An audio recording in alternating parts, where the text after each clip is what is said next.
Okay, today is about achieving watercolor techniques for furniture. And so I've asked the class to take a sheet of watercolor paper and to lay out several objects. And so I wanted 2 sofas, and I've gone ahead and I'll just cut them out to show you exactly what I chose. So I chose these 2 sofas.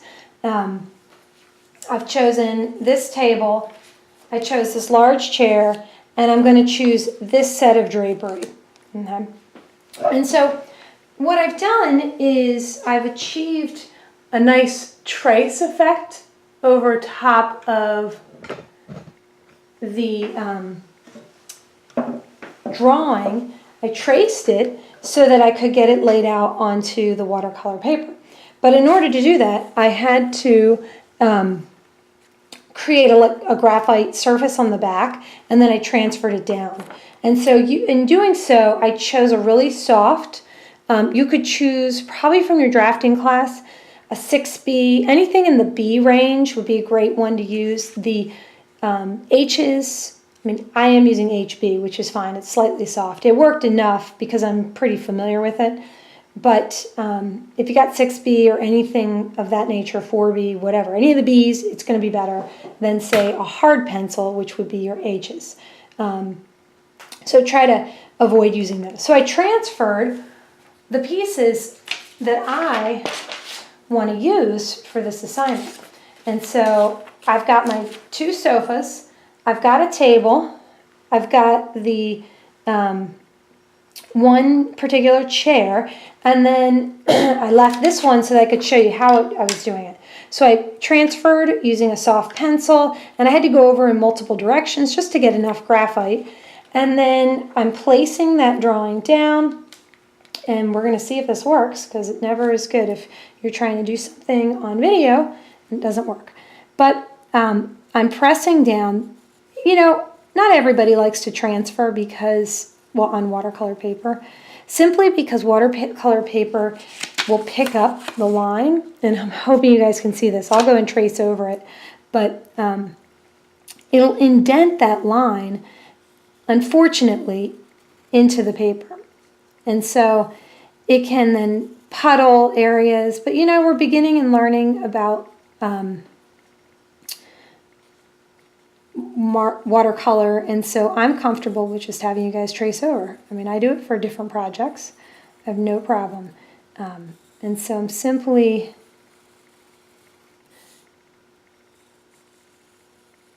doing a nice trace over to get those fun lines.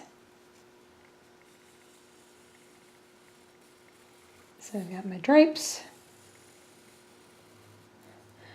and my circle, my lines for the rings to hold up the drapery, and let's see. Yeah, I mean, it's not bad. It's not great, but maybe if I chose a little bit of a harder pencil, again, I'm using a typical pencil here, and this is what I'm comfortable with, a number 2 pencil, and those tend to be a lot more like your HB pencils. And you would have used those in drafting for your lettering. So when transferring, if you want something to actually dig into the paper, which, as I said before, can be tricky, but if you do want something to do that so that you can see the marks, then you may want to choose an actual, like an H, something a little bit more harder of a pencil, and that's the point. Okay, so I got my vertical, well, maybe most of them. Let me get these guys, my window lines, and I'm just trying to transfer the window lines, and it's pretty much all the verticals. I need to turn my paper because I'm not comfortable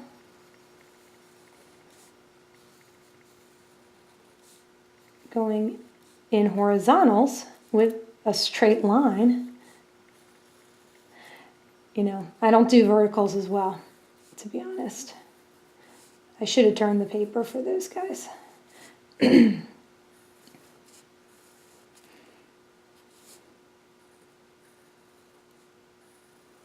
So we're just getting the window, the frame, and now I'm doing the base here, the base for the thick base molding. It's like a 6-inch base molding. It's really nice. I love it. I'd like that in my own house. All right, let's see.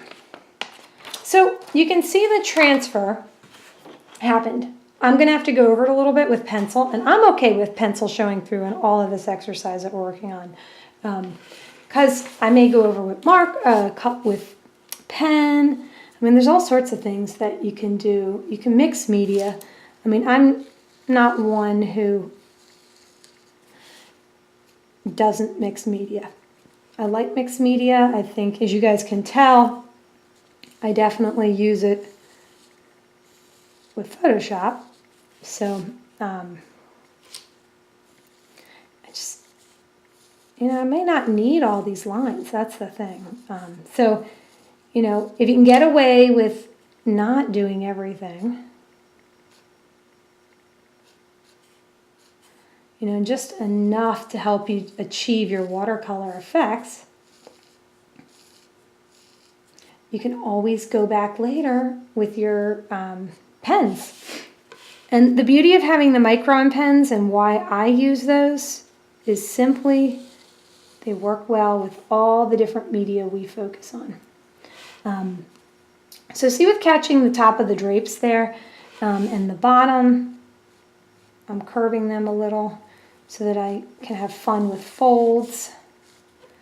Okay, so if I just finish some of these lines out just so you guys could see them. I think that's more important to me right now.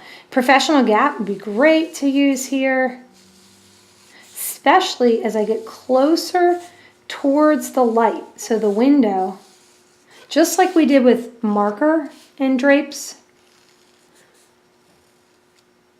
we use a lot of professional gap when we were around the windows. The light bouncing off and reflecting. Pretty good.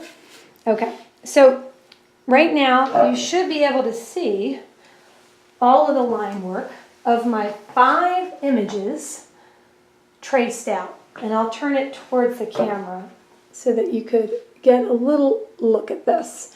And then I'm going to be working on it in watercolor, so you'll see. Okay, so I've gone ahead and have written on my paper for myself the watercolor techniques that I'm going to be using, so the actual colors.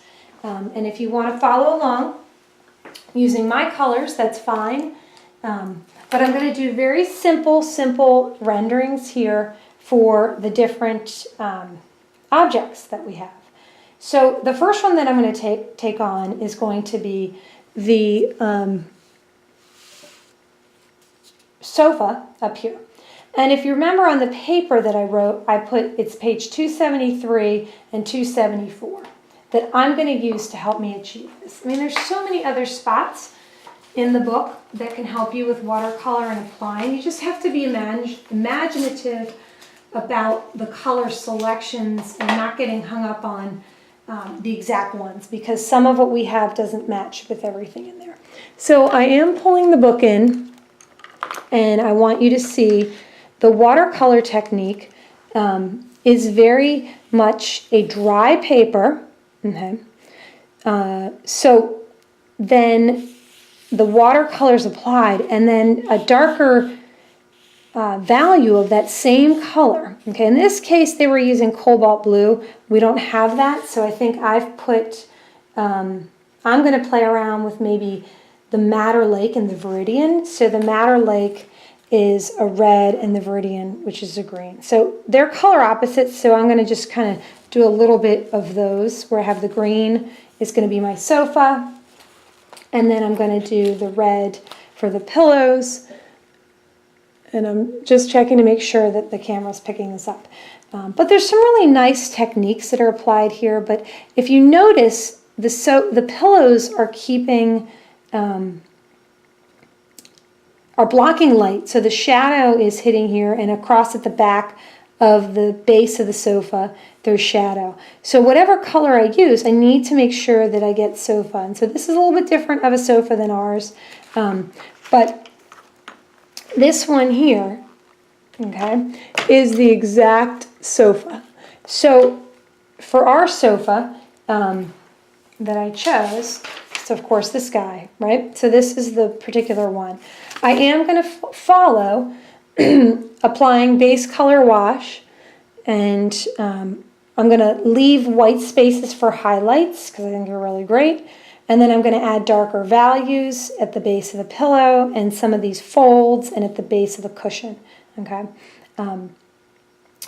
Sometimes if you see here that an outline of pencils you've chosen, a lot of times we use the purples or reds, like the color opposite pencil for whatever color the sofa is going to be. We can use that and stuff. So this has a very neutral. It's got burnt umber and cobalt violet. Burnt umber is kind of a warm tone, and then the cobalt violet is a cool tone. Well, they're color opposites, so they work really well together. So we're going to be a little creative with our colors, and I'm choosing, as I said, to use Madder Lake and Viridian to achieve this. So I'm going to go ahead and move the book page up just a little bit so we can have it in view. I think. No, I don't have it in view. Okay, so you can see it right there, and I'm going to kind of work on my piece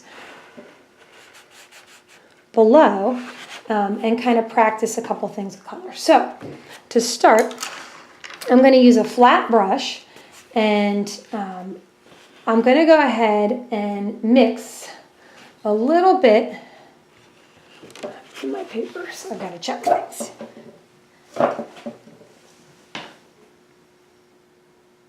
Okay.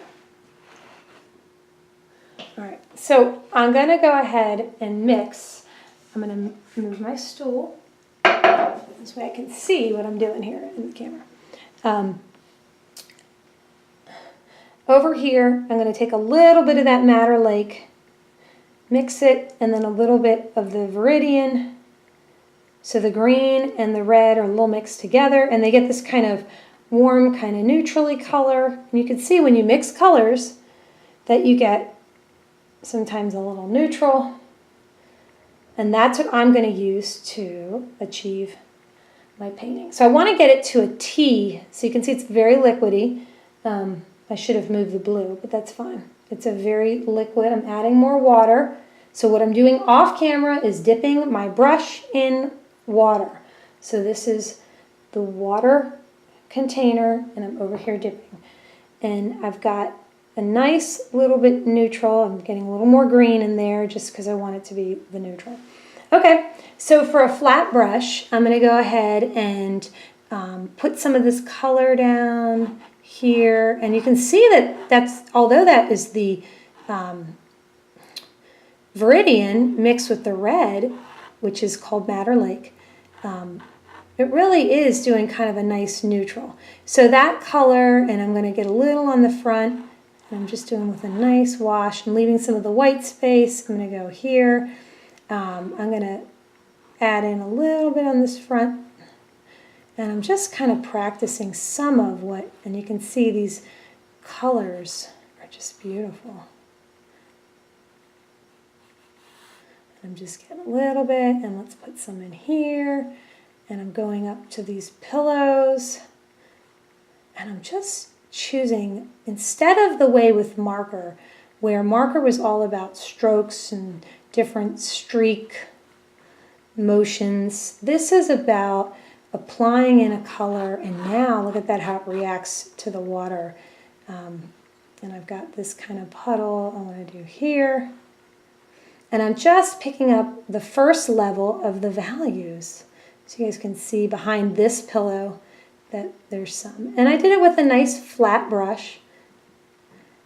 And that's the start of some fun neutral, okay? Now, I'm going to put the flat brush away, and I'm going to start dropping in. So I'm just picking a little brush here, number 4, and I'm going to mix some of my colors, maybe a little more warmth to it. So I'm adding a little more Madder Lake, and I'm going to drop in some color to that, And my paper is on a slant because I'm trying to allow you guys to see what's happening here. And I'm picking up, and I just want more color. I don't know how to say that any more than drop in the color. So now look to see how it creates this really pretty color. And again, this is mixing color opposites, madder gray and a little bit of green, which is the Viridian. And I'm just going to go in here and I'm dropping it in. Why not? Have a little fun. That's a little too much green. So I can go over, blend it out a little.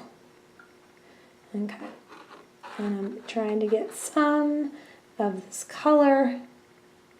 I want it to be a green sofa. So I'm ultimately going to be dropping in more green and applying the green to get the values.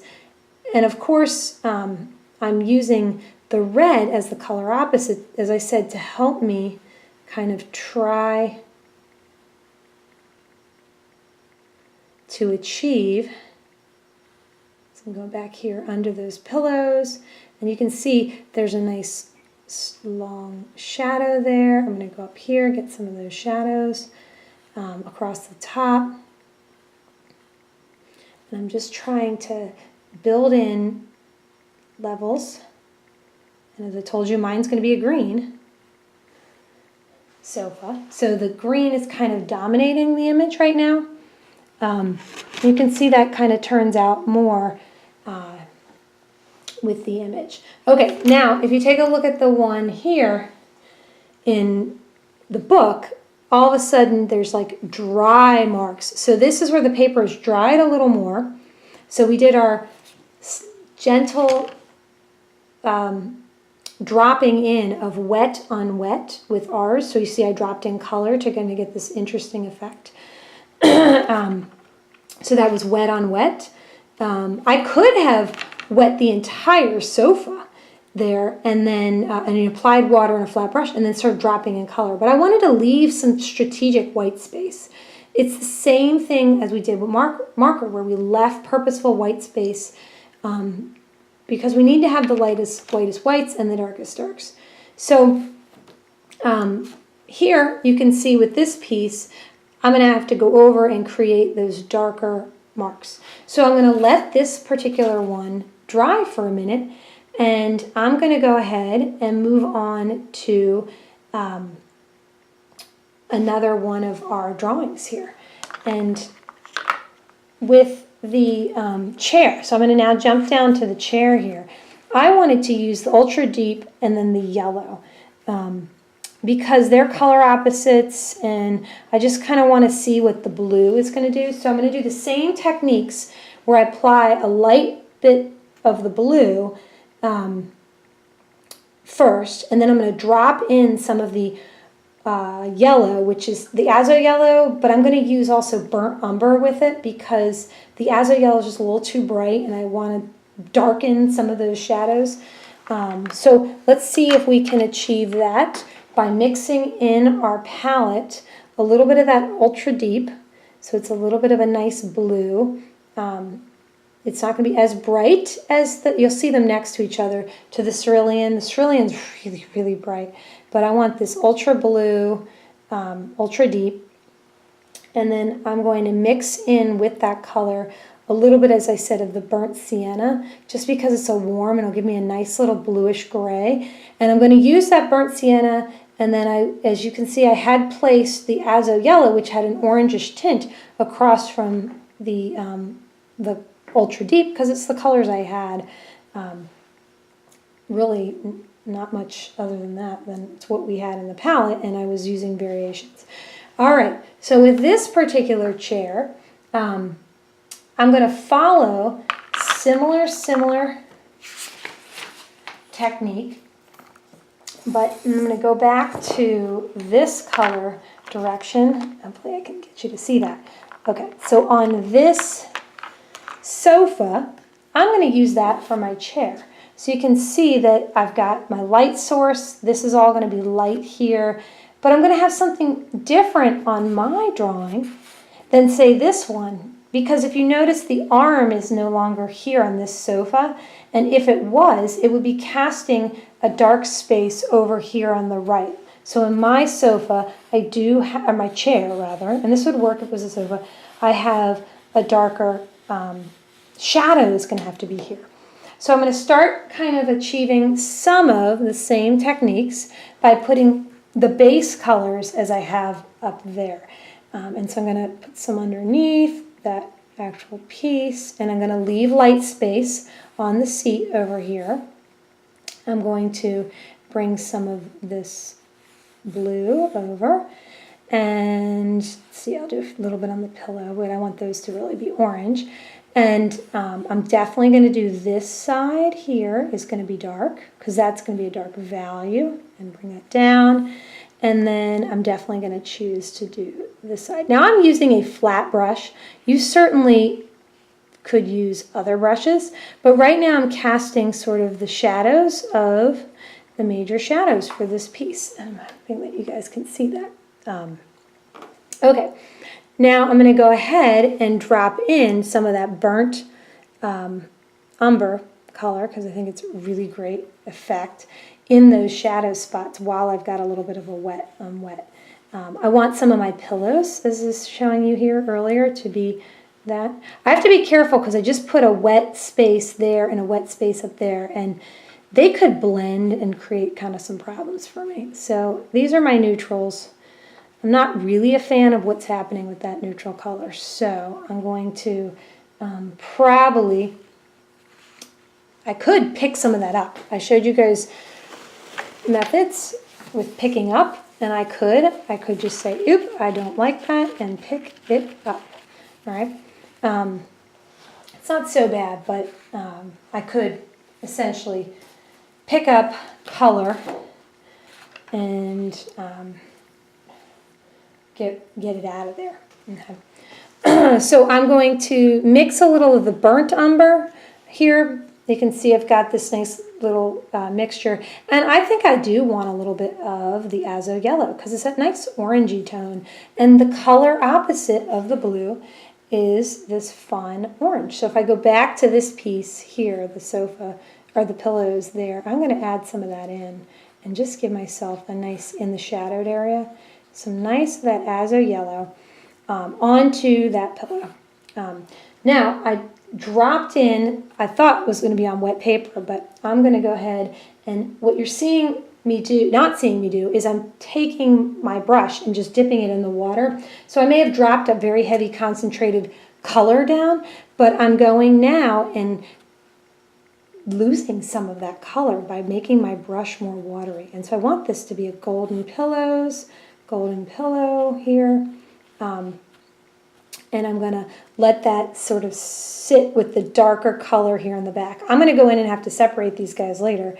But for now, this lovely furniture piece is blue. And I'm going to go back to my kind of mixture that I created, a neutral out of using the burnt sienna and my ultra deep. And I'm going to add a little more ultra deep. And I'm going to drop that blue back in. So some of this has dried, and I'm going to add in, because my furniture piece is blue. And I'm sort of doing this second layer of color coming through. And you can see here in this guy, I've got some really good example of that. So I'm going to go back to this corner here, drop it in there. And this back is actually blue too. The only thing is it's getting a lot of the light, so if the light's hitting here, so I'm going to maybe go into this corner here and make that kind of dark. All right, so we're just dropping in color. We're going to practice things like spreading this. All right, it's not really that beautiful, to be honest. The colors are not blending very well. I need to take some of this yellow off, and I'm going to pick it up. And what I'm going to do is drop in the burnt sienna. I think it's just a nicer orange kind of tone than, say, and you know, you want it to be orange if you're doing the color opposite. You don't want it to be yellow, because yellow and blue, they're going to make green. And I already have that color, green. I can work with it, you know. So I'm not a big fan. I'm trying to dip color here and change that to a little bit more. Move it back to the camera. You can see here that I dropped in on those pillows. And this could be great if I had a pattern, but I'm taking here and putting in the burnt sienna. So the burnt sienna and then the ultra deep, mixing them together is giving me this nice neutral. But I sort of made a mistake by going too far with the azo yellow, and that happens. Okay, so the base colors are kind of starting to form on both the sofa up here, where I mixed the Madder Lake and the Viridian, and then this chair down here, where I used burnt umber, or excuse me, ultra deep, and then I used a little bit of the yellow, and then I needed to mix in burnt umber because the yellow was just too strong, and I wasn't as familiar with that. And so I'm dropping color as a wet on wet. I'm going to go back over both of these particular drawings so that I can now get definition and kind of make it a stronger piece. So I'm going to get a small brush and mix back up for the sofa, which already is pretty dry, but I said to you guys that I wanted it to be a green sofa, so I'm going to mix my green color. I'm not a fan of it straight out of the tube. I just think it's not the best, so I'm pulling up some of the color opposite, the Madder Lake, and trying to blend that together with it to give it a better green that I'm happier with. You know, always having to mix colors to see if something can achieve a little bit better effect. Okay, so now going back to the sofa, because I got to let that chair dry. With the sofa here, we have this definition of strong lines. So remember, the objects, parts that are closer to you should have a stronger line to help recede. But then the things that are sitting under the shadow, the sofas, the pillows have shadows under them. So you need to really think about that too. So now I'm going to go in and use this green color to create some of my definition and get the outline of those pillows and get my green color that I'm trying to achieve in here. Dropping, you know, this paint had dried a little bit, so that was kind of cool. So I said I wanted this to be green. I'm not a huge fan of this green, but that's okay. It's a green sofa. And I lost, you see how I lost one of my lines there? And I go back, and I'm dropping in now some of the red because that green is just coming out of the tube really strong. So if I go right onto it, I can drop it in and neutralize it. Okay, so I'm just dropping in color at the shadow line here. I've got parts of the sofa. I've got shadow here. And I'm trying to just get some of the sofa surface here. The seat surface, you know. And I want to blend some of this because I'm not liking the way that green came out of the tube. I should have left more white space here, but I didn't, and that's okay. You know, sometimes we make mistakes and we think about what we've got to do with those mistakes to help it turn out a little bit better. So I'm now trying to just pick up and drop in some Madder Lake into this green just because the green just came as a tube. I much prefer that kind of green where I mix the color. So the color opposites were mixed. Okay, now, as I told you, this is to be a green sofa. I don't know, I think it's like a green velvet. Okay, so I now have my colors. I will go in and add my line definition after. This chair is still kind of hanging out a little wet. So you can have challenges with wet surfaces. I'll come back over both of these when they're dry. Okay, now another furniture piece that's really fun to do is this sofa that's here, and then also the ultra deep I'm going to do in the yellow and the burnt sienna for this table. So I'm going to start with the table, okay? And I have page 364 where I've got an example that you can do. So I've stopped my watercolor pieces for a few minutes while they're kind of drying, and I'm going to let them dry a little bit and work on another piece. You don't want to overwork watercolor. So while the sofa and the chair dry, I'm going to find my table here. And let me make sure. Yep, okay. And it's 364.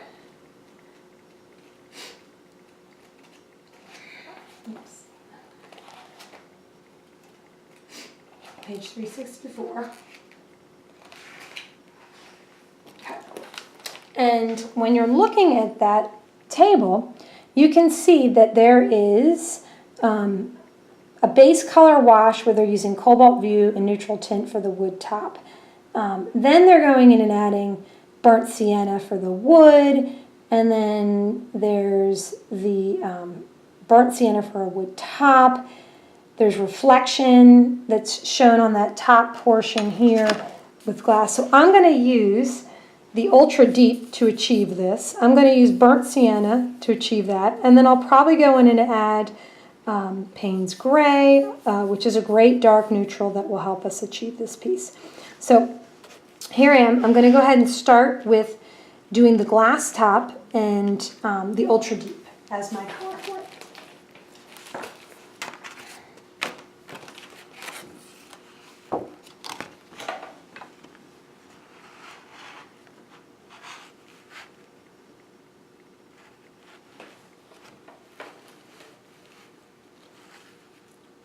Okay, so with a flat brush, I'm going through and just trying to get some ultra deep that's nice deep blue. I have to get rid of some of that green because I had a lot of green there before. But the ultra deep will give me a nice blue, and I'm going to start with the wash of that light blue, and I'm going to place it over this entire glass surface and put some blue down. Right there where I've drawn out, and I'm going to put some blue, and it just gives me two little strokes, and then I'm going to make it with a nice solid line there to look a little bit like it's going to be glass. Very simple use of blue, and while that's drying, I'm going to